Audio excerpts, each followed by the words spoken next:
இது ஆரி embroidery class 22. இந்த வீடியோவில் ஃபெதர் ஸ்டிச்சில் வந்து ஒரு ஆல் ஓவர் டிசைன் போடுறது எப்படின்னு சொல்கிறேன். பட் நான் வந்து ஒரு சின்ன பிட் மட்டும்தான் பண்ணி காமிக்க போகிறேன். உங்களுக்கு ஜஸ்ட் நான் அந்த ஆல் ஓவர் டிசைனுக்கான ஐடியாஸ் மட்டும் சொல்கிறேன். இப்போ நான் இந்த மாதிரி ஒரு ஷேப் வரைஞ்சிக்கிறேன். ஸோ இந்த ஷேப்பை யூஸ் பண்ணி பார்த்தீங்கன்னா இது வந்து ஒரு ஃபுல் ஸ்லீவ் டிசைன் போடலாம். இப்போ அந்த ஃபுல் ஸ்லீவ் போடணுன்னா இந்த மாதிரி ட்ரா பண்ணிக்கலாம். இந்த மாதிரி ஒரு லைன் இருக்கும். இந்த மாதிரி ஒரு செமி சர்க்கிள் டிசைனில் எப்படி ஃபெதர் ஸ்டிச் போடணும்னு சொல்லிட்டு என்னோடய ப்ரீவியஸ் வீடியோவில் போட்டு காமிச்சிருப்பேன். ஸோ ஃபஸ்ட் ரோவில் அந்த மாதிரி போட்டுட்டு அதுக்கப்புறம் செகண்ட் ரோவில் பார்த்தீங்கன்னா இந்த மாதிரி செகண்ட் அண்ட் தேர்ட் ரோவில் இந்த மாதிரி ட்ரா பண்ணிக்கிட்டோன்னா இப்போது இதை எப்படி நம்ம ஃபில் பண்ணணும் அப்படின்றத வந்து நான் காமிக்கிறேன். இப்போது இந்த டிசைனுக்குள்ளே இங்கே ஒரு மார்க் ட்ரா பண்ணிக்கிறேன். இந்த இடத்துல ஒரு ஸ்டோனுக்கான ஸ்பேஸ் ட்ரா பண்ணிக்கிறேன். இப்போது இந்த டிசைனில் வந்து நான் ஸ்டோன் யூஸ் பண்ண போகிறேன். நான் அதுக்காக வந்து ஃபஸ்ட்டு இந்த மார்க் பண்ண ஷேப்பில் வந்து ஸ்டோன் ஃபிக்ஸ் பண்ணிக்கிறேன்.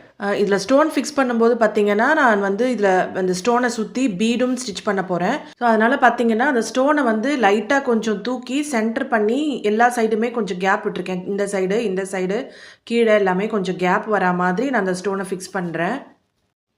இப்போது நான் ஸ்டிச் பண்ண ஆரம்பிக்கிறேன். ஸோ ஃபெதர் ஸ்டிச் வந்து நான் இப்போ இங்கே ஸ்டார்ட் பண்ண போகிறேன். இங்கே ஸ்டார்ட் பண்ணிவிட்டு இப்போது இந்த இடத்துல அந்த செகண்ட் மார்க் இருக்கு இல்லையா, அங்கே ஸ்டிச் பண்ணிவிட்டு திரும்பவும் அந்த தேர்ட் மார்க் அங்கே ஸ்டிச் பண்ணுறேன். ஸோ அங்கேருந்து இப்படி புல் பண்ணி இந்த ஃபஸ்ட்டு அந்த ஸ்டோன் கிட்ட கொண்டு வரேன். ஸ்டோன் கிட்ட ஜஸ்ட்டு கொஞ்சம் முன்னாடி ஒரு ஸ்டிச் வச்சுட்டு திருப்பி அங்கேயே இன்னொரு ஸ்டிச் வைக்கணும். ஸோ இப்போ வந்து செகண்ட் லேயருக்கு கொண்டு போகிறேன். கொஞ்சமாக கேப் விட்டு கொண்டு போகிறேன். ஸோ இப்போது மேலே தேர்ட் லேயருக்கு போகும்போது இன்னும் கொஞ்சம் கேப் அதிகமாக விடணும். அதை அப்படியே புல் பண்ணி கீழே ஸ்டோனுக்கு பக்கத்தில் கொண்டு வரணும். கொஞ்சம் கேப் விட்டுட்டு அந்த இடத்துல 2 ஸ்டிச் போடணும். இப்போது இந்த செகண்ட் ரோக்கு கொஞ்சமாக கேப் விட்டுட்டு இங்கே ஒரு ஸ்டிச் கொடுத்துட்டு தேர்ட் மார்க்கில் நல்லா கேப் விட்டு ஒரு ஸ்டிச் கொடுத்துட்டு திரும்பவும் இப்படி கீழே கொண்டு வரும்போது இங்கே 2 ஸ்டிச் பண்ணணும். ஸோ இப்போ இந்த மாதிரி இந்த இடத்துல ஸ்டிச் பண்ணும்போது பார்த்திங்கன்னா உங்களுக்கு ஸ்டோனுக்கும் நம்ம அந்த த்ரெட்டு ஸ்டிச் போடுறோம் இல்லையா, 2 ஸ்டிச் போடுறோம் இல்லையா, அந்த இடத்துக்கும் கொஞ்சம் வந்து கேப் இருக்கிற மாதிரி இருக்கும். ஸோ அந்த கேப்பை வந்து நம்ம பீட் வச்சு நீட் பண்ணிக்கலாம். ஸோ நான் இந்த டிசைனை ஸ்டார்ட் பண்ணது பார்த்திங்கன்னா லெஃப்ட் கார்னர்லேருந்து ஸ்டார்ட் பண்ணி ரைட் கார்னருக்கு வரைக்கும் அப்படியே கொண்டு போகிறேன். உங்களுக்கு வேணும்னா நீங்கள் சென்டரில் ஸ்டார்ட் பண்ணி ஒரு சைடு ஃபஸ்ட்டு முடிச்சுட்டு அதுக்கப்புறமா இன்னொரு சைட் பண்ணணுன்னாலும் அப்படியும் பண்ணலாம்.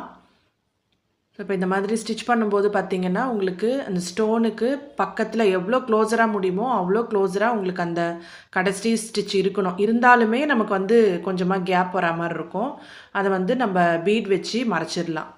இதுக்கு முன்னாடி ஃபெதர் ஸ்டிச்சில் நிறைய வீடியோஸ் நான் போட்டிருக்கேன் என்னோடய ப்ரீவியஸ் கிளாஸ் வீடியோஸில். ஸோ அதிலெல்லாம் பார்த்திங்கன்னா நம்ம ஸ்டோனோ பீடோ அந்த மாதிரி ரொம்ப யூஸ் பண்ணியிருக்க மாட்டோம்.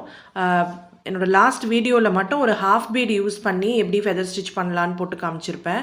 ஸோ நான் அதோட வீடியோ லிங்க் டிஸ்கிரிப்ஷனில் கொடுக்குறேன். ஸோ நம்ம ஃபஸ்ட் டைம் பார்த்திங்கன்னா இப்போ ஃபெதர் ஸ்டிச் கிளாஸ் ஆரம்பித்து இப்போ தான் வந்து ஸ்டோன் அண்ட் பீட் யூஸ் பண்ணி ஸ்டிச் பண்ண போகிறோம். நம்ம ஏற்கனவே இந்த திலகம் ஷேப்பில் ஃபெதர் ஸ்டிச் பண்ணியிருக்கோம். ஸோ அதில் வேணும்னா கூட இந்த மாதிரி ஸ்டோன் வச்சுட்டு பீட் வைக்கணுன்னா இந்த டைப்பில் ஸ்டிச் பண்ணிக்கலாம். இப்போ பாருங்கள், கடைசியாக நான் இந்த இடத்துல நாட் போட்டு நான் இந்த ஃபெதர் ஸ்டிச் கம்ப்ளீட் பண்ணிக்கிறேன். இதுக்கப்புறமா இந்த ஸ்டோனை சுற்றி நான் இப்போது சுகர் பீட் ஸ்டிச் பண்ண போகிறேன். இப்போ பார்த்திங்கன்னா உங்களுக்கு அந்த ஸ்டோனை சுற்றிலையும் உங்களுக்கு ஒரு நீட் ஃபினிஷ் இல்லாமல் இருக்குது. ஸோ அந்த த்ரெட்டு போட்டது பார்த்திங்கன்னா உங்களுக்கு ஒரு இடத்துல ஒரு மாதிரி உங்களுக்கு ஃபினிஷ் இருந்திருக்கும். ஸோ இப்போ இந்த பீட் ஸ்டிச் பண்ணதுக்கப்புறம் பார்த்திங்கன்னா உங்களுக்கு அது ஃபுல்லாக கவர் ஆகிடும். ஸோ சுகர் பீட் ஸ்டிச்சிங் எப்படி பண்ணணும் அப்படின்றது வந்து இன்னும் அடுத்து வர கிளாஸில் பார்க்கலாம். இப்போ நம்ம பார்த்துட்ருக்கிறது ஃபுல்லாக வந்து த்ரெட் ஒர்க் பேஸ்டு ஸ்டிச்சஸ் தான் நம்ம முதல்ல பண்ணிகிட்ருக்கோம். நம்ம பீட் ஒர்க் ஸ்டார்ட் பண்ணும்போது நான் உங்களுக்கு சுகர் பீடெல்லாம் எப்படி ஸ்டிச் பண்ணணுன்றதை சொல்கிறேன். இப்போது பீட் ஸ்டிச் பண்ணி முடிச்சாச்சு. இப்போ வந்து நம்ம செகண்ட் ரோவில் எப்படி போடணும்னு பார்த்தோம். இப்போ ஃபஸ்ட் ரோக்கு பார்த்திங்கன்னா நான் ஆல்ரெடி வீடியோவில் போட்டது அந்த டிசைன் காமிக்கிறேன்.